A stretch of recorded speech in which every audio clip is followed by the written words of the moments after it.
হুম, ওয়ালাইকুম আসসালাম। হ্যাঁ। আসসালামু আলাইকুম প্রিয় দর্শক। আহ তত্ত্বাবধায়ক সরকারের উপদেষ্টারা সবাই শপথ নিয়েছেন।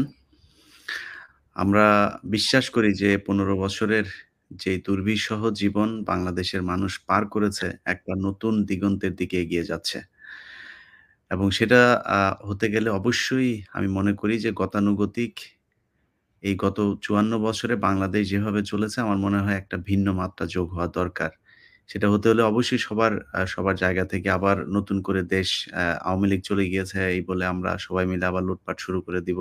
এই চিন্তা ভাবনা চেতনা থেকে বের হতে হবে এবং ডক্টর মোহাম্মদ ইউনুস একটা কথা বলেছেন যে আ নতুনদের হাতেই এই দায়িত্বটা দিতে হবে এবং তারাই পারবে এটা করতে। আমরা বিশ্বাস করি সেটা। তবে কিছু অস্বাভাবিক পরিস্থিতির ভেতর দিয়েও যাচ্ছে। যেমন পুলিশের কিছু ঘটনা আপনারা জানেন যে তারা এখনো ভয় পাচ্ছে কর্মক্ষেত্রে যোগদান করতে। তো তাদের ভেতরে নিশ্চয়ই যারা এইসব ঘটনার সাথে সম্পৃক্ত ছিল এবং সেই ভিডিও ফুটেজ গুলো আছে যারা গুলি করছে, প্রতিটি ঘটনার আমার মনে হয় পুলিশের তদন্ত সংস্থাগুলো সেই তদন্ত করা উচিত। যে কে গুলি করেছে, কে অতি উৎসাহী ছিল, তারা এখন কি চাকরিতে আছে কিনা, কারা পুলিশের বিভিন্ন WhatsApp গ্রুপগুলোতে এখনো পুলিশকে উস্কানি দেওয়ার চেষ্টা করছে পালিয়ে থেকে, সেগুলো নিয়ে তাদের খুব দ্রুত ব্যবস্থা নেওয়া দরকার এবং সেগুলো করতে গেলে পুলিশের যে কজনের সাথে আমার এই গত দুদিনে কথা হয়েছে, তাদের একটা দাবি যে তারা আসলে কাজ শুরুই করতে পারছে না।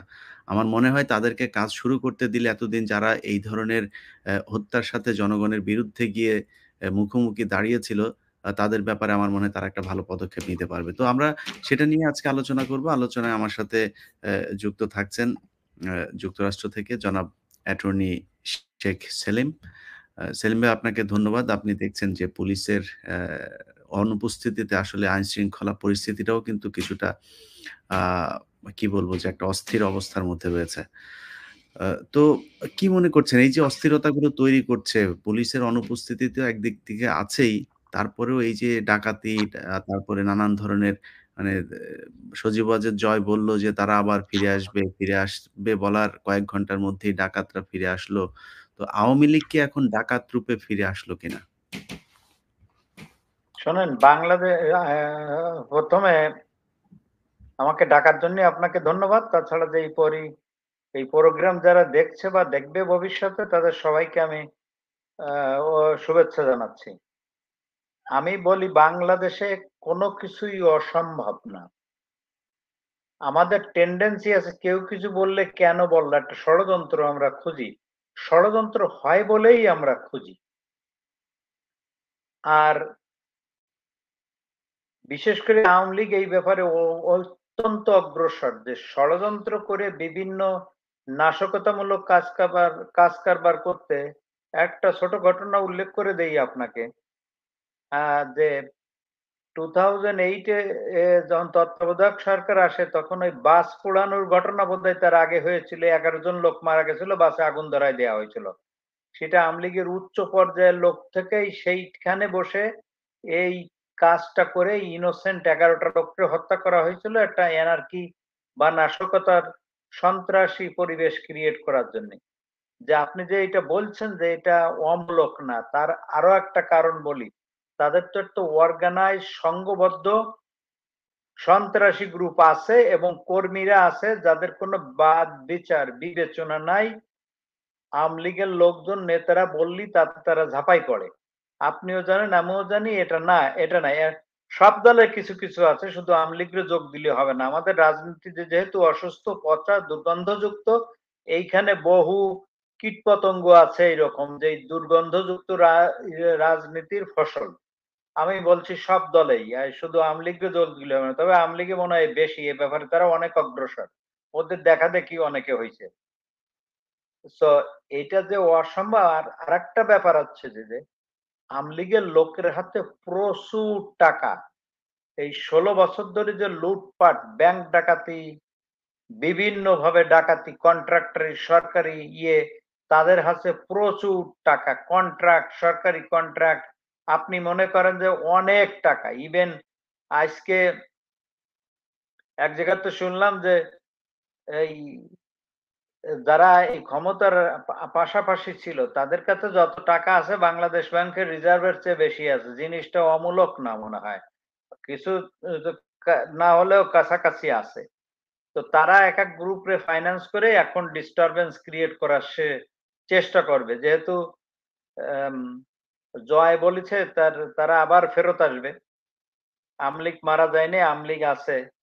তো তারা আবার বিভিন্নভাবে ফেরত আসতে পারবে। যার জন্য এই গণজোয়ারে গণ অভ্যুত্থান বলেন, গণবিপ্লব বলেন, এই বিপ্লবে তারা সয়লাব হয়ে গেছিল, এরা আবার ফেরত আসবে। ফেরত আসবে কোনো নিয়মতান্ত্রিক পদ্ধতিতে তারা ফেরত আসবে না। বিভিন্ন ধরনের নাশকতা ক্রিয়েট করে যারা ক্ষমতায় আছে তাদের আনপপুলার করে আহ, তারপরে আস্তে আস্তে তারা আবার এই এই ক্ষমতায় আসবে, আসার চেষ্টা করবে। তো এই যে এক জায়গায় শুনলাম, দেখলাম, বুঝলাম যে 15-20 জন ধরে না 50 জন বাড়ি বাড়ি যাচ্ছে, ডাকাতি ফাকাতি এটা ওটা নিচ্ছে। তো ডাকাতরা 2, 4, 5, 10 জনের বেশি এইভাবে করে না। এই যে সংঘবদ্ধ গ্রুপ যাচ্ছে, এই সংঘবদ্ধ এত লোক, একটা ক্রিমিনাল গ্রুপ এত 50 লোকটারে সংঘবদ্ধ করে ক্রিমিনাল কাজ করতে যাওয়াটা একটু অবাস্তবিক। ক্রাইমের নিয়মও না, ক্রাইমে হয় না। যেহেতু 50-60 জন এক জায়গায় যাচ্ছে, এক এলাকায় যে এইভাবে করছে, লাঠিসোঁটা অস্ত্র নিয়ে নিয়ে, এটা নিশ্চয়ই আমার মনে হয় এই কোন ধরনের মদদের কোনো কিছু হচ্ছে। এর সাথে কোনো অর্গানাইজড গ্রুপ, রাজনৈতিক আশীর্বাদ পুষ্ট অর্গানাইজড গ্রুপ হতে পারে। এটা তো আমাদের কাছে নাই। এটা সব পারিপার্শ্বিক অবস্থা দেখে এইটা সহজেই অনুমেয় এবং সহজে বোঝা যায়। এখন কে বলবেন যে এটা কোন দল সেটা তো স্পষ্ট না। তবে জাতির বা মানুষের চোখ রাখা উচিত এইদিকে, এদের দিকে। আর যেহেতু কেবল একটা সরকার আসছে এত বড় একটা আন্দোলনের পরে, সমস্ত দেশ তছনছ হয়ে যাওয়ার পরে, সুতরাং এই সরকারেরা আমাদের সবার আপামর জনসাধারণ এদের সাহায্য সহযোগিতার হাত বাড়াই দেওয়া উচিত। তার কারণে এই সরকার তো জাতির দেশের কল্যাণেই আসছে। হাজার হাজার লোকের রক্তের বা অত্যাচারের ফসলে, অত্যাচার সহ্য করার ফসল এই সরকার। এই তো হতে পারে এই জন্য পুলিশ ফোর্সকে অতি শীঘ্র অর্গানাইজ করা এবং তাদের মাঠে অ্যাকশনে দেয়া। তো সেইটা আরো ব্যাপার। কিন্তু এই পুলিশ ফোর্সকে আমাদের রিশাফল করতে হবে এবং পুনর্গঠন করতে হবে। একটা আইনের ছকে তাদের চলতে হবে। তাহলেই হয়তো ভবিষ্যতে এই পুলিশের মাধ্যমে, যে পুলিশ থানা বিভিন্ন জায়গায় পুলিশ একটা টর্চারের এজেন্ট ছিল, টর্চারের প্রতিনিধি ছিল বা অন্যায়ের প্রতীক ছিল পুলিশ।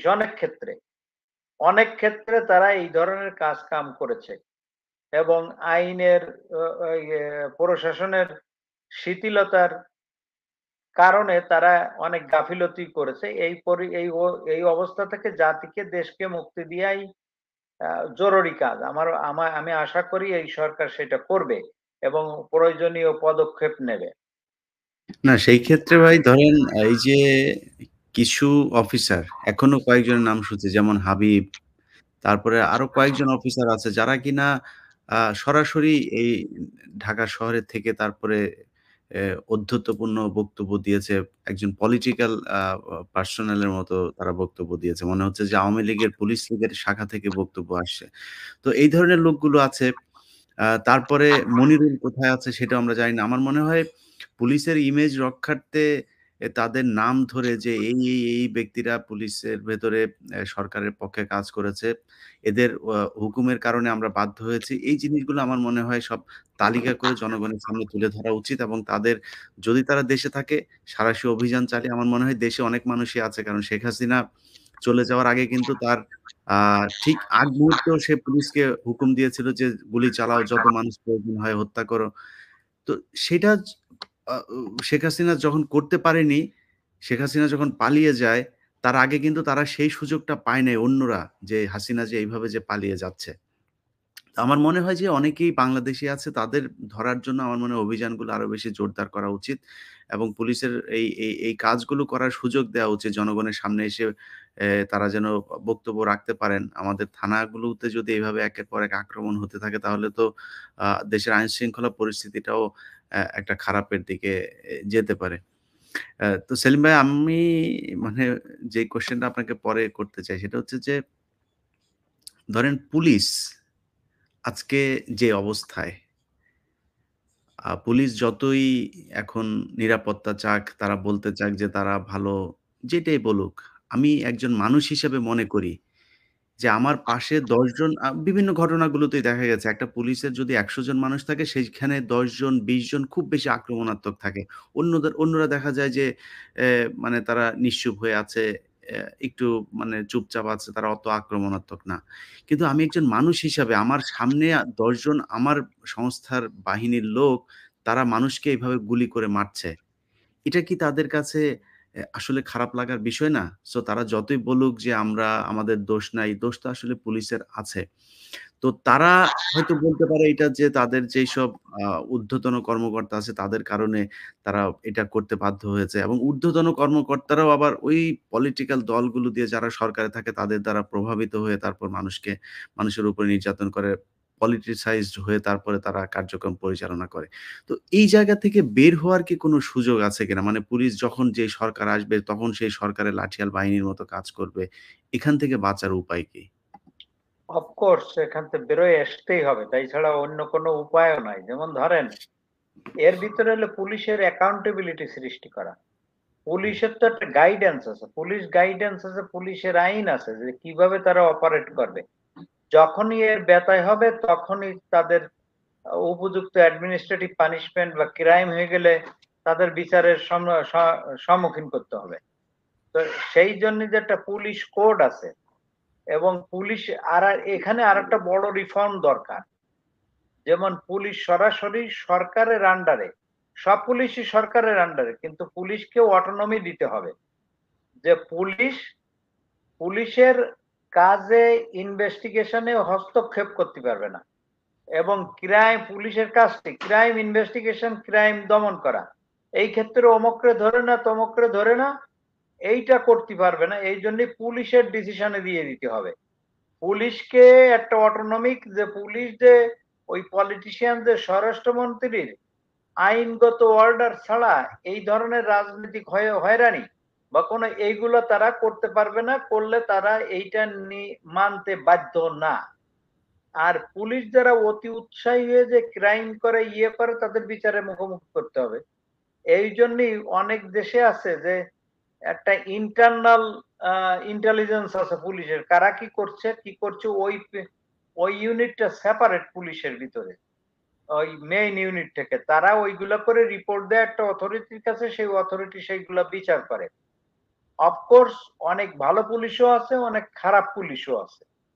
আপনার কথা রাইট। যেমন ধরেন এইসব অফিসাররা সরকারের কাছে অতি উৎসাহ, অতি আনুগত্য, প্রিয়ভাজন হওয়ার জন্য যে যে এই সরকারের কুশাসন দুঃশাসনে সহায়তা করে, বিরোধীরা নির্যাতন করে, এর অ্যাকাউন্টেবিলিটি থাকতে হবে।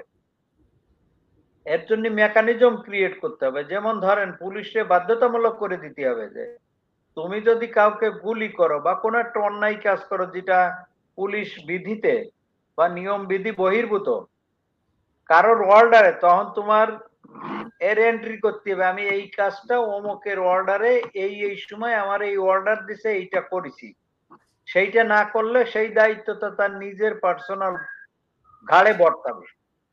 দেখবেন কমে যাবে। কেউ যদি বলে যে আমি অমুকের আমার নির্দেশ দিছে, এই স্বরাষ্ট্রমন্ত্রী এই নির্দেশ দিছে, এই সমস্ত দেশ হলে স্বরাষ্ট্রমন্ত্রীর পদত্যাগ করতে হইতো, করতে হইতো। তারপরে এর এনফোর্সমেন্ট এর মেকানিজম থাকতে হবে। যেমন ধরেন এইগুলা প্রিভেন্ট করার জন্য সিটিজেনরা রিট পিটিশন করতে পারে, করে স্বরাষ্ট্রমন্ত্রী অ্যাকাউন্টেবল করতে পারে, বা ভুক্তভোগী ফ্যামিলি বা ভুক্তভোগী লোক ও সরকারের কাছে কম্পেনসেশন দাবি করতে পারে রিট পিটিশনের মাধ্যমে তাদের পানিশমেন্টের জন্য। আর্থিক ক্ষতিপূরণ প্লাস পেনাল ক্ষতিপূরণ, পেনাল হলো পানিশমেন্ট, ক্রিমিনাল বিহেভিয়ারের জন্য সেটা। এই ধরনের ব্যবস্থা সুস্পষ্ট করতে হবে পুলিশ ইসে। আর পুলিশকেও অটোনমাস ইয়ে করে দিতে, ক্রাইম নিয়ন্ত্রণের দায়িত্ব তোমার। এই রাজনীতিবিদরা গাইডেন্স এই জায়গায় ক্রাইম দমন করানো এইটা না, এটা পুলিশের দায়িত্ব। Police is a professional force, পেশাগত ফোর্স। তারা কিভাবে ক্রাইম ক্রাইম নিবারণ করতে হয়, প্রিভেনশন করতে হয়, ঠেকাইতে হয়, এবং কিভাবে অপরাধ সংগঠিত হলে নিরপেক্ষভাবে কিভাবে তদন্ত করে আদালতের সামনে বা বিচারের সম্মুখীন করতে হয়, এটা পুলিশের বেসিক কাজ। এই বেসিক কাজে কোন রকম হস্তক্ষেপ করা যাবে না। আর এইখানে গাফিলতি হলে মিথ্যা মিথ্যা রিপোর্ট তৈরি করলে এই পুলিশের চাকরি শুধু চাকরি না, এইটা জানেন কোন ফলস ডকুমেন্ট ক্রিয়েট করে সেটা মানে সৃষ্টি করে আদালত জমা দিলে এটা একটা অপরাধ। Filing false instrument with the court. এখানে আমাদের দেশের আইনে যদি কোনো এত পরিষ্কার না থাকে, এগুলো পরিষ্কার করতে হবে বা নতুন প্রভিশন দিতে হবে। তাহলে দেখবেন যে পুলিশ একটা ডিসিপ্লিনারের ভিতরে আসছে। আর এই ডিসিপ্লিনটা ২, ৪, ৫ বছর ১০ বছর প্র্যাকটিস করলে এটা নিয়মে পরিণত হবে। আর যদি কিছু লোক এর জন্য লায়াবল হয় পুলিশ, তাহলে আর ইয়ে করবে না। আপনি যেমন দেখবেন অনেক জায়গায় পুলিশ অফিসাররা, এই যে আমি ইউটিউবে শুনলাম, তারা তাদের অফিসারদের যাচ্ছে তাই বলে গালিগালাজ করছে, অমুক চোর, অমুক ঘুষখোর, ইয়ে আমাদের ইউজ করেছে, এখন আমাদের নিরাপত্তা নাই, আমরা কাজ করতে পারছি না, আমাদের ছেলে মেয়ে আছে, আমরা গরিব মানুষ। ব্যাপারটা তো অত্যন্ত পীড়াদায়ক। তার কারণ পুলিশরা তো বাংলাদেশের সিটিজেন, তারা কিন্তু পুলিশের নিয়োগ হয় 24/7, 24 আওয়ার্স এর জন্য বাংলাদেশের আইন অনুযায়ী। ওরা যখনই কল দেবেন, তখনই একটা ঘটনা হবে, রাত ২টো হোক ৩টে হোক, ওর কিন্তু যাইতে হবে। ওর টোমের ইয়ে নাই যে ৮ ঘন্টা না, ইয়ে না। এইভাবে পুলিশ নিয়োগ হয় না। দে আর অ্যাপয়েন্টেড ফর 24 আওয়ার্স। তো সে তাকে যদি আপনি 24 আওয়ার্স খাটাবেন, তাদের পর্যাপ্ত বেতন দিবেন না তার ফ্যামিলি ইয়ে করার জন্য, সে তো নেসেসারিলি দুর্নীতিতে যাবে। সে তো মানুষকে অত্যাচার করে পয়সা নেবে। আমি সমর্থন করি এদের বেতনও বাড়াই দেওয়া উচিত। এদের সুযোগ সুবিধা বাড়াই দেওয়া উচিত। এদের রেশন-টেশন হয়তো দেয়। তো সেক্ষেত্রে আ আর এখন পুলিশকে তো নিরাপত্তা দিতেই হবে। তার কারণ পুলিশ ছাড়া তো আপনি আইন শৃঙ্খলা কোন রকমে ইয়ে করতে পারবেন না কোন দেশ। দেশই চলবে না পুলিশ ছাড়া। ছাত্রদের দিয়ে আপনি কয়দিন এটা করবেন? আর এটা তাদের পুলিশের কাছে পুলিশের পোশাকের একটা গাম্ভীর্য আছে এবং পুলিশের কাছে অস্ত্র থাকে, তারা মানুষ কন্ট্রোল করে সবসময়। মানুষ ওইটাকে ভয় পায়, ইজ্জত দেয়। এই পুলিশ ছাড়া তো কোনো দেশ চলতে পারে না। তো ইমিডিয়েটলি পুলিশ ফোর্সকে আহ্বান করা উচিত, তোমরা জয়েন করো। তোমাদের দাবি-দাবা আছে, তাদের অনেক লেজিটিমেট দাবি আছে। সেগুলো তুই অগ্রাহ্য করলে বা সেইগুলো অ্যাড্রেস না করলে পুলিশ প্রশাসন হবে না। তবে পুলিশের অটোনমি দেয়া উচিত। পুলিশও এটা বহু বছর ধরে চেষ্টা করতেছে। এই গত তত্ত্বাবধায়ক সরকারের সময় চাওয়া হয়েছিল, এটা নিয়ে কনসিডারেশন বিবেচনা করা হচ্ছিল, কিন্তু আল্টিমেটলি রাজনীতিবিদ বা আমলাদের হস্তক্ষেপে এটা দেয়া হয় নাই। এই এই মানসিকতা থেকে বেরোয় আসতে হবে যে আমাদের দেশের রাজনীতিবিদ বলেন, আমলা বলেন, বড় বড় অফিসাররা, এরা শুধু কন্ট্রোল ওইটা পাওয়ার মনে করে। ওইটাই হয়তো এরা মর্যাদা মনে করে না। এই মানসিকতা থেকে বেরোয় আসতে হবে।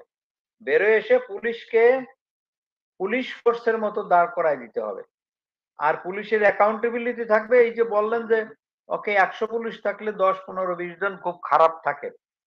আপনার এই সেন্টিমেন্টটা দেখতে হবে যে কোন পুলিশ, এবং পুলিশের জন্য থেরাপির ব্যবস্থা করতে হবে যে এই সমস্ত সিনড্রোম যাতে কমে যায়, বিহেভ নরমালি। আর যদি কাউরে সেটা না পারেন তাইলে তারে অপসারণ করা উচিত। তার কারণ ওই ২-৪ জনের চাকরির জন্য মানুষের মানুষের ক্ষতি হয়, জনগণের ক্ষতি হবে, সেটা কোনো রকম কাম্য না। সো এই সমস্ত দেশে আছে, যেমন পুলিশ ব্রুটালিটিতে পুলিশ লায়াবল। কিন্তু আমাদের এরে বলে যে এই জনগণের টর্ট ক্লেম বা ড্যামেজ সুট, ওই ক্ষতিপূরণের মামলা, এইটা কোনো কারণে যদি পুলিশ নেগলিজেন্স করে বা ব্রুটালিটি দেখায়, অতিরিক্ত ফোর্স ইউজ করে, আপনার যদি ক্ষতি হয়, আপনি সরকারের কাছে পুলিশের বিরুদ্ধে মামলা করে ক্ষতিপূরণ পাইতে পারেন। আমাদের দেশে আইন এখনো এই পর্যায়ে যায় নাই, এত স্ট্রং না। আর মানুষ তো আদালতে যে বিচার পায় না, বিচার ব্যবস্থা এত বিলম্বিত হয় যে বিচারই ডিনায়েড হয়ে যায় বিলম্বের কারণে। বিচারই জাস্টিস ডিলেড, জাস্টিস ডিনায়েড। বিচারই বাংলা কি বলবো? বিচারই হয় না সেটায়। বিচারের প্রক্রিয়ায় দীর্ঘ আরকি।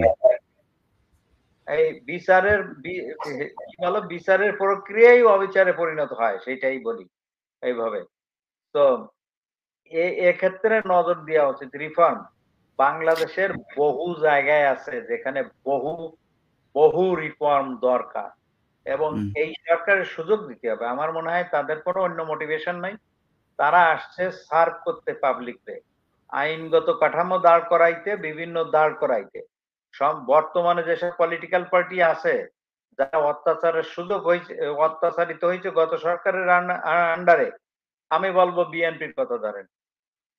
বিএনপি যত অত্যাচারিত হয়েছে গত সরকারের আন্ডারে, আর রাজনৈতিক ভাবে আর কেউ এত অত্যাচারিত হয় নাই, বা কোন দল। এই সরকার চলে যাওয়ার পরে সবচেয়ে বড় বেনিফিশিয়ারি দল হিসেবে বিএনপি, আমি সেটা বলি। যেমন জিয়া পরিবার, তিনবারের প্রধানমন্ত্রী বেগম খালেদা জিয়া একজন সম্মানীয় মানুষ, বয়স্ক মানুষ। ওনাকে এত বছর ধরে জেলে পুরে রাখা হয়েছে, ওনার চিকিৎসা পর্যন্ত করতে দেওয়া হয় নাই। অ্যাটলিস্ট তিনি এখন মুক্ত, কথা বলতে পারছেন, পারছেন। দ্বিতীয়ত হচ্ছে তারেক রহমান, সে লন্ডনে বসে আছে, সে এখন স্বপ্ন দেখতেছে দেশে এসে তার মার সঙ্গে একত্রীভূত হওয়ার। অত্যন্ত পজিটিভ একটা জিনিস তার ফ্যামিলির জন্য। তারা সবচেয়ে বড় বেনিফিশিয়ারি। বিএনপি যদি এই সরকারের ডিস্টার্ব করে, নির্বাচন বলে অতি ব্যস্ত হয়ে যায় ক্ষমতায় আসার জন্য, এই যে রিফর্ম গুলো না হয়ে, আমার মনে হয় সেটা একটা বড় ভুল করবে, এবং এটা জাতির জন্য একটা বড় ক্ষতি হবে। জাতি যত দূর এই সরকারের আমলে এগোবে, কোন রাজনৈতিক দলের আঙ্গারে এত দূর এগোবে বলে আমার মনে হয় না। বা যে রিফর্ম গুলো এরা করতে পারবে, ওরা সেটা করতে পারবে না। তাদের রাজনৈতিক কমান্ড থাকতে পারে, কিন্তু তাদের এই প্রজ্ঞার অভাব থাকতে পারে যে আইনটা রিফর্ম করে ওই দিকে নেওয়া। আর সেখানে হয় কি, যে আমার এই অবদান এতদিন ধরে, আমার এই পোস্টটা দিতে হবে, আমার ওইটা দিতে হবে, আমার যোগ্যতা থাকুক বা না থাকুক সেটা কোনো ব্যাপার না। সেক্ষেত্রে সমস্ত প্রোগ্রেস, আমি ইকোনমিক প্রোগ্রেসের কথা বলছি না, এই আইনগত ফ্রেমওয়ার্কগত কাঠামো যে হবে, ইনস্টিটিউশন গড়ার যে এটা অত্যন্ত ভাবে ব্যাহত হবে। তো বিএনপির এইটা করা উচিত। যেমন গতদিন তারা একটা মিটিং করেছে, আমার মনে হয় যেখানে কোনো পুলিশ নাই, ট্রাফিক নাই, সেখানে ঢাকা শহরের মতো জনাকীর্ণ শহরে সেই দিন এত বড় একটা মিটিং ডেকে শহরের চলাচল ব্যবস্থাকে, যাতায়াত ব্যবস্থাকে ডিস্টার্ব করা, আমার মনে হয় না এটা ঠিক হয়েছে। এবং কি এত বছর আপনারা ক্ষমতার বাইরে ছিলেন, একটা সরকার ইন ট্রানজিশন, গভর্নমেন্ট অন টাইরানি থেকে এখন নরমালাইজ হচ্ছে। এই সময় মিটিং টিটিং ডেকে শো প্রদর্শন করা, শক্তি প্রদর্শন করার তেমন কোনো দরকার ছিল বলে আমরা সবাই জানি যে বিএনপি অত্যাচারিত, বিএনপির জনসমর্থন আছে সারা দেশে আপামর জনসাধারণের কাছে। সেক্ষেত্রে আপনাদের এইটা করার কতদূর, ওইটা হয়তো আমার যেটা মনে হয় হয়তো যে বেগম খালেদা জিয়া তো দীর্ঘদিন জনগণের সামনে আসতে পারে না। ওনার একটা বক্তব্য বোধহয় দেখলাম, আমি জানি না যে ওইটা কি ওই স্ক্রিনে চালানো হয়েছিল কিনা জনসভার ওইখানে। আর তারেক রহমান নিজেও তো অনেকদিন নেতা কর্মীদের সাথে হয় না, সেই কারণে হয়তো এটা করেছিল। যাই হোক, আমরা উনি তো যায় নাই, উনি অসুস্থ, উনি তো মিটিং এ যায় নাই। উনার বরং কয়দিন সুস্থ হয়ে তারপরে মিটিং এ যাক, সারা বাংলাদেশ উনার এখন, উনি না, যাইতে ওনার পারে। একটা ভিডিও বক্তব্য বোধহয় দেখলাম। ওটা আমি জানি না যে ওটা কি চালানো হয়েছিল কিনা। ওনার ওই যে ভিডিও বক্তব্যটা আমার মনে হয় ওইটা চালানো, ওই যে উনি বক্তব্য দিছে মুক্ত হয়ে, কিন্তু তো ওটা মিটিং এ দেয় নাই। আচ্ছা, আচ্ছা। তো আজকালে যে আজকালে যে মিডিয়া আছে, হুম, তাতে যানজট সৃষ্টি করে জনগণের কাছে পৌঁছানোর কোনো দরকার নাই, ঘরে বসে পৌঁছে দেওয়া যায়। হুম, তার কারণ বক্তব্য করে রেকর্ড করে দিলে দুনিয়ায়, এই যে আমরা এখন কথা বলতেছি সারা বাংলাদেশের তো অনেক সময় ফোন আসে যে আপনার কথা বলতেছেন। তো আজকে হুম, আপনি জনগণের শুভেচ্ছা জানাবেন, আপনি দেখবেন যে আপনি আছেন, আপনার লক্ষ লক্ষ কোটি কোটি ভক্ত আছে দেশে, দেশে আছে, তারা নিশ্চয়ই আপনার কথা শোনার জন্য, আপনার দেখার জন্য ব্যতিব্যস্ত হয়ে আছে। সেটা অলরাইট, সেটা আজকাল তো এইভাবে করা যায়। কিন্তু ওই পল্টনে মিটিং করে এ এ আপনি না যেয়ে অন্য নেতাকর্মীদের দিয়ে জন যানজট সৃষ্টি করা, যেখানে একটা ভোলাটাইল সরকার পড়ে আছে, সরকারই নাই বলতে গেলে। এনার ইয়ে করা আছে। সেখানে তো এইটা করার কি দরকার জি। ছিল বলে যাক আমি তো বিএনপি আশা করি যে দায়িত্বশীল অবশ্যই তারা পালন করবে। আ আমার পরের কোয়েশ্চেনটা হচ্ছে যে আপনি বাবুল আক্তারকে নিয়ে আমার একটা অনুসন্ধানী একটা প্রোগ্রাম ছিল। আপনি দেখেছেন কিনা আমি জানি না। আমি দেখেছি। ইয়েস, তো সেটা বা একটা বড় ব্যাপার। আচ্ছা, বাবুল আক্তারের সেই বিষয়টাতে ওইখানে যে শুধু একজন সাংবাদিক হিসেবেই না, আমার ওইখানে একজন আইনজীবীও আমাকে এই স্ক্রিপ্ট লিখতে সহায়তা করেছিল। আমি পুলিশের সাথে পুলিশের অনেক লোকজনও ছিল সেখানে আমাকে সহায়তা করে। যেই কারণে মানে আজকে এই যে আমি অনেক পুলিশের ব্যাপারে খুব নরম হয়ে কথা বলছি। আমি কি বলব যে এই খুব খারাপ পরিস্থিতিতে এবং জানেন যে পুলিশে এক ব্যক্তি আছে তার নাম হচ্ছে দাউদ। তিনি পুলিশের ইন্সপেক্টর। এই ডিবির সাইবার ইউনিটে সে কাজ করত। অথচ হুম, এই ব্যক্তি আমাকে সবচাইতে বেশি তথ্য দিত। তো এখন এইভাবে তো আমি তো তাদেরকে দেখেছি বাবুল আক্তারের বিষয় নিয়ে পুলিশের ভেতরের এদের কি আকুতি যে ভাই উনাকে স্যারকে বাঁচান। স্যারকে আসলে ফাঁসানো হয়েছে। অতএব পুলিশের ভেতরে অনেক ভালো মানুষ আছে যার মধ্যে এই বাবুল আক্তারও একজন। তো এই যে বাবুল আক্তারকে এইভাবে অ্যা একটা মিথ্যা মামলায় একটা ষড়যন্ত্রের মধ্যে বনোজ কুমার মজুমদারের ষড়যন্ত্রের ফাঁদে সে আজকে প্রায় ১০ বছর ধরে জেল খাটছে। ৮ বছর। তো এই যে জেল খাটছেন, মানে উনার কি আসলে বের হওয়ার জন্য আপনি একজন আইনজীবী হিসেবে কি মনে করেন? উনার মনে হয় একটা আ আবেদন বোধহয় করা হয়েছিল, সেই আবেদনটাও খারিজ করে দিয়েছে। এই ক্ষেত্রে কি করা যায় উনার বের করার জন্য? আমি আপনার বলি, আমি দেখছি এবং আমি ভেরি সিম্প্যাথেটিক এই ভদ্রলোকের জন্যে। যার স্ত্রী হত্যা হইছে, সে জেলে আছে। আপনি যে প্রোগ্রামটা দেখছেন তাতে যে ধারাবাহিকতা আমি দেখছি, ডেফিনিটলি এই যে এটা মনে হচ্ছে সেটআপ।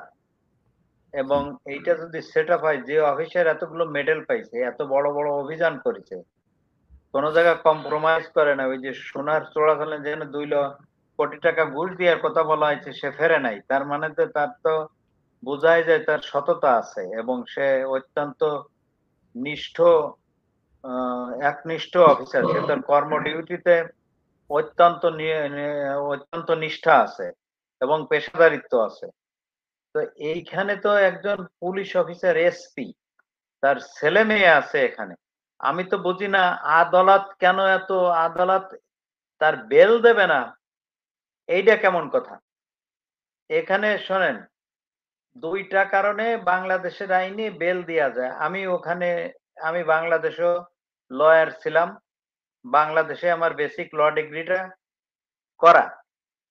যদি সে পালায় না যায়, সে যদি উইটনেস অর্থাৎ সাক্ষ্যদের প্রভাবিত না করে, he can be set on free pending the trial. সেখানে ১০ বছর ধরে আটকায় রাখছে। এই যে বাংলাদেশের আদালতের, আমি জাজদের সম্পর্কে ২ টা কথা বলতে চাই এখানে আপনার এই কথার প্রেক্ষিতে। জাজ মানে হলো একটা নিরপেক্ষ ট্রাইব্যুনাল যেখানে বিচারে যায়। আমি ক্ষমতাসীনদের ইঙ্গিত অথবা তাদের ইচ্ছার তল্পিবাহক তো হতে পারি না। এগুলা তো জাজ না, এগুলা ক্যাঙ্গারু বলে। তো আরে এইদিকে বলা হয় ক্যাঙ্গারু কোর্ট। এইটা তো কোনো ইয়ে না। এর তো জাস্টিস নামের কলঙ্ক। তারা হলো দুনিয়ায় আল্লাহর প্রতিনিধি। সেই প্রতিনিধি যদি মানুষের প্রতিনিধি হয়ে সার্ভ করে তার পারপাস, এটা কেমন কথা? He is entitled to bail at least. ট্রায়ালে যা হোক না কেন, he has the right to face the witnesses এবং তার রাইট আছে টু প্রেজেন্ট উইটনেসেস। তার রাইট আছে তার নিজের পক্ষে সাক্ষ্য প্রমাণাদি হাজির করা তার ডিফেন্সে। যদি তারা গিল্ট প্রমাণ করতে পারে, এখানে ডেফিনেটলি একটা ষড়যন্ত্রের গন্ধ পাওয়া যায়। এইখানে এইখানে এই কেসে ঝামেলা আছে। আপনি দেখবেন যে এখন তো সরকার পতন হইছে। এই কেসের মোড় অন্যদিকে যাবে। আদালতের বিহেভিয়ারটা ওইটা দেখবেন। বড় আনফরচুনেট যে আদালতের বিহেভিয়ারটা এইটা আমরা দেখবো কেন? একজন ঊর্ধ্বতন পুলিশ অফিসারের গ্রাজের ধরে নিচ্ছি যে আপনার কথা, আপনার ইনভেস্টিগেশন রিপোর্টে যথেষ্ট সত্যতা এটা মনে হয়েছে। It's very impressive, very very impressive, very thorough report. Incident by incident phone call, ঘটনা সবকিছু দিয়ে আপনি একটা সুন্দর ফ্যান্টাস্টিক কোহেরেন্ট রিপোর্ট করেছেন। তাতে মনে হয় না যে এই লোক গিলটি। তারপরেও এটা সাক্ষ্য শপথের পরে নির্ভর করবে, কিন্তু এর তো বেল হয়ে যাওয়া উচিত। আপনি চিন্তা করেন যে এই বাবুল আজকালে আটকানোর জন্য যদি একজন পুলিশ অফিসার বা কয়েকজন পুলিশ অফিসার ইনফ্লুয়েন্স করে এটা করে, সেক্ষেত্রে পুলিশ প্রশাসন এই কয়টা লোকের কাছে টোটালি অসহায়। আর আদালতই বা কয়তো একজন পুলিশ অফিসার কি বলেন, একজন ডিস্ট্রিক্ট জাজের মর্যাদা, একজন ডিস্ট্রিক্ট জাজের মর্যাদা একজন সেক্রেটারির উপরে বাংলাদেশের অর্ডার অফ প্রেসিডেন্স অনুযায়ী। সবচেয়ে বড় বড় অফিসার একজন সেক্রেটারির উপরে, সেনাবাহিনীর অফিসার সেনাবাহিনী প্রধানের নিচে। সেনাবাহিনী প্রধানের উপরে দেওয়া হয়েছিল, পরে সুপ্রিম কোর্ট এটা চেঞ্জ করে দিয়েছিল। তো সেই সমস্ত ডিস্ট্রিক্ট জাজ যদি একজন পুলিশ ডিআইজি বা এডিশনাল আইজির কথা মতো চলে বা তাদের ইচ্ছা মতো ইয়ে করে, এর চেয়ে লজ্জাজনক আর কি থাকতে পারে? আমি তো দেখছি এর চেয়ে লজ্জাজনক আর কি থাকতে পারে? বাংলাদেশের আদালতের একটা অবস্থা আছে, কথায় কথায় কন্টেম্পট অফ কোর্ট। আরে সত্যি কথা, কন্টেম্পট অফ কোর্ট না। সেদিন কয় জাজ কয়েছে truth is no defence. What is the defence? তার মানে কি কত বড় অটোক্রেটিক কথা এই সুপ্রিম কোর্টের কয়েকজন বিচারপতি বলেছে দেখছেন? Truth is no defence. মানে সত্যি কথা আপনি বলতে পারবেন না ওনাদের বিরুদ্ধে। নো, কনস্টিটিউশনে ফ্রিডম অফ এক্সপ্রেশনে বলা আছে আপনি সত্যি কথা বলতে পারবেন। এইটা লিমিটেড না। যে সমস্ত লোক এইটা জানে না বা তারাই এই কথা বলে বা এই ল্যাঙ্গুয়েজ বোঝে না, তারা এই কথাই বলে। তার কারণে freedom of expression is a very expensive, মানে খুবই বিস্তারিত ব্যাপক রাইট এটা, এবং এইটা ফান্ডামেন্টাল রাইট, এটা মানুষের মৌলিক অধিকার। এইটাতে আপনি বঞ্চিত করতে পারবেন না। বাবুল আক্তারের বাবুল আক্তারের জামিন হওয়া উচিত এবং আমরা এটা দাবি করতেছি। আমাদের এটা দাবি করা উচিত না জনগণ তাইলে আদালতের পরে বলা, কিন্তু তার আইনগত অধিকারটা আমরা বলতেছি। আমি তো লয়ার হিসেবে বলতে পারি তার আইনগত অধিকারটা কি। সে তো পালাই যাচ্ছে না ব্রিজ, সে তো তার সাক্ষী হলো পুলিশ অফিসার, অন্যান্য লোকজন আছে। আর সে এমন কোন সিচুয়েশন নাই, তার তার সেই ইনফ্লুয়েন্স নাই। সে বর্তমানে সিটিং এসপি না, সে হচ্ছে প্রাইভেট সিটিজেন। সে এই একটা ডিপার্টমেন্টের বাইরে যে এই সাক্ষীদের ইনফ্লুয়েন্স করতে পারবে না বা প্রভাবিত করতে পারবে না, তো তার জামিন দিতে তার অসুবিধাটা কি? আইনগত কোনো বাধা নাই এবং এইটা বা জামিন হওয়া উচিত। বাবুল আক্তারের লয়ার যারা আছে তাদের এখন কোর্টে যে গর্জন করা উচিত এই জাজদের সামনে, জামিন দাও। সিচুয়েশন ভিন্ন, এইসব তল্পি বাহক বিচারক এরা জামিন দিতে বাধ্য, এরা আকার ইঙ্গিতে চলেছে। আমি জানেন বাংলাদেশের জুডিশিয়ারিতে কিছু জুডিশিয়াল মিসক্রিয়েন্ট ক্রিয়েট হয়েছে। জুডিশিয়াল মিসক্রিয়েন্ট মানে বিচার বিভাগীয় নাশকতাবাদী। এরা আইনকে যারা অন্যদিকে ডাইভার্ট করে, আইনের কক্ষপথ থেকে অন্যদিকে নিয়ে ধাবিত করে কারোর পরে ফেলে দেয়, এরা হলো জুডিশিয়াল মিসক্রিয়েন্ট। এই জুডিশিয়াল না, এই মিসক্রিয়েন্ট মামলাটা সেলিম ভাই প্রথমে কিন্তু পিবিআই এর কাছে ছিল না। পিবিআই এর কাছে এই কোর্টের মাধ্যমে কোর্টকে কাজে লাগিয়ে বনজ এই মামলাটা তার হাতে নিয়ে নেয়। অতএব যেই বিচারককে দিয়ে, সেই বিচারক যদি এখনো থাকে, ওকে জুতা দিয়ে পেটায় তারপরে বলা দরকার যে তুই যা যা এই ভুলগুলি করছিস, মনোজের কাছ থেকে টাকা খায়, তুই সেটা এখন ঠিক কর, ওরে জামিন দে, এই বিচারের ব্যবস্থা তুই করবি এটা। আমার মনে হয় এগুলি করা উচিত। আর শিওর পুলিশের শোনেন, বিষয় হচ্ছে নট যে অনলি দিস, আমার ও যদি টাকা খেয়ে থাকে তাহলে তো তোর চাকরি থাকা উচিত না, তারও বিচারের মুখোমুখি হওয়া উচিত। এটা ছোটখাটো ব্যাপার না। না, আমি এটা তো হলে একদম বিষয়টা আমার ওই জায়গাটা যদি আপনি দেখেন যে তারা কিভাবে কত কৌশলে সেই মামলাটা করলো, পিবিআই এর লোকজন নিয়ে তাকে মামলা করায়, সেই মামলা তদন্ত গেল একজনের কাছে, রাতারাতি সেই মামলাটা আবার পিবিআই এর কাছে দিয়ে দিল। সো এটা তো আর এমনিতেই সম্ভব না। তার আমি একটা পরামর্শ দিই আপনারে। এই পরামর্শটা বাবুল আক্তারের শ্বশুরের ইজাহারের ভিত্তিতে তো এটা হইছে, তাই না? বাবুল আক্তারের শ্বশুর এখন একটা এফিডেভিট দিয়ে যে এজাহার এর কিভাবে হইছে ব্যাকগ্রাউন্ড, যেমন আপনারে বলিছে, বলিছে, এই দিয়ে একটা পিটিশন দেওয়া উচিত বাবুল আক্তারের ইসের সঙ্গে, এবং সে কোর্টে যাওয়া উচিত, আমি এর জামিনের বিরোধিতা করি না, এইটা সত্যি না, আমার এই ইনফ্লুয়েন্স করে করা আচ্ছা, হয়েছে। এটা করতে গেলে সেটা অনেক লম্বা আলোচনায় চলে যাবে। কারণ হচ্ছে যে বাবুল আক্তারের শ্বশুর কিন্তু আমার প্রোগ্রামেই কিন্তু সে বক্তব্যগুলো সে পরিষ্কার করেছে যে তাকে এই বনোজ কুমারই তাকে সবকিছু করিয়েছে। বনোজ কুমারের কথাতেই সে সবকিছু করেছে। তারা পারিবারিকভাবে ১ম এ বলেছে যে তার জামাই অনেক সৎ, তার মেয়ের সাথে কখনো তার সমস্যা ছিল না। এরপরে রাতারাতি পাল্টে যায়। কিন্তু এই মুহূর্তে সমস্যাটা যেটা যে বাবুলের শ্বশুর হঠাৎ করেই বেশ কয়েকটা বাড়ির মালিক হয়ে গিয়েছে। তো যেটা কিনা আমার সোর্স যেটা আমাকে বলেছে যে সম্ভবত বনোজ কুমার তাকে বিশাল অঙ্কের একটা টাকা দিয়েছে। যে টাকাটা নিয়েই এই আপনার বাবুল আক্তারের শ্বশুর এখন উল্টাপাল্টা মন্তব্য কিছু করেছে। বাট সে এখন চুপচাপ আছে। সো সেটা করা সম্ভব হবে কিনা আমি তার পরিবারের সাথে কথা বলব। তার পরিবার হয়তো আমার এখানে এসে কথাও বলবে। তখন জানা যাবে বিষয়টা। আমরা আজকের আলোচনা আর খুব বেশি লম্বা না করি। যেটা বলতে চাই যে পুলিশের আমার মনে হয় ঠিক হওয়া উচিত এবং এখনো এই যে কিছু অফিসারের নাম কিন্তু আসছে না। যেমন মনিরুল। এই মনিরুল হচ্ছে ডিবিতে থাকাকালীন সবচাইতে মানে হারুনের চাইতেও বেশি কিলিং এ আপনার অংশ নিয়েছে এই মনিরুল। ঠান্ডা মাথার একটা খুনি। তারপরে আরেকটা বাংলাদেশের সবচাইতে ঠান্ডা মাথার একজন খুনি আছে যার কথা আলোচনাতেই নাই। আমার মনে হয় বিএনপিও তাকে মনে হয় খুব বেশি শত্রু মনে করে না। কারণ সে সারাদিন আপনার মদ খেয়ে নারী নিয়ে আপনার পড়ে থাকে। ওই মাঝে মধ্যে খুব গুছায়-টুছায় নিয়ে আসে তারপরে তার আসলে কোনো কাজ নাই। তাকে দিয়ে ওই ঠান্ডা হয়ে থাকতে পারে এইজন্যই হাসিনা তাকে বসিয়ে দিয়েছে। ভারতের কথায় সে চলে। সেটা হচ্ছে স্বরাষ্ট্রমন্ত্রী। এই স্বরাষ্ট্রমন্ত্রী কিন্তু সব কিলিং এর মূল হোতা। ভারতের সব আপনার আ কি বলবো যে পরিকল্পনা তার মাধ্যমে বাস্তবায়িত হতো। সে কিন্তু আলোচনায় নেই। সো এদের ব্যাপারে কথা বলা উচিত। আর সবশেষ যাদের ব্যাপারে কথা বলতে চাই, পুলিশে এই গত ১৫ বছরে যারা ছাত্রলীগ করে, এই পরিচয় এমপির কাছ থেকে রিকমেন্ডেশন এনে তারপরে চাকরিতে ঢুকেছে। তাদের মধ্যে আমি বলব না সবাইকে সরাতে, কারণ সবাইকেই কোনো না কোনোভাবে ম্যানেজ করতে হয়েছে সেই কাগজটা।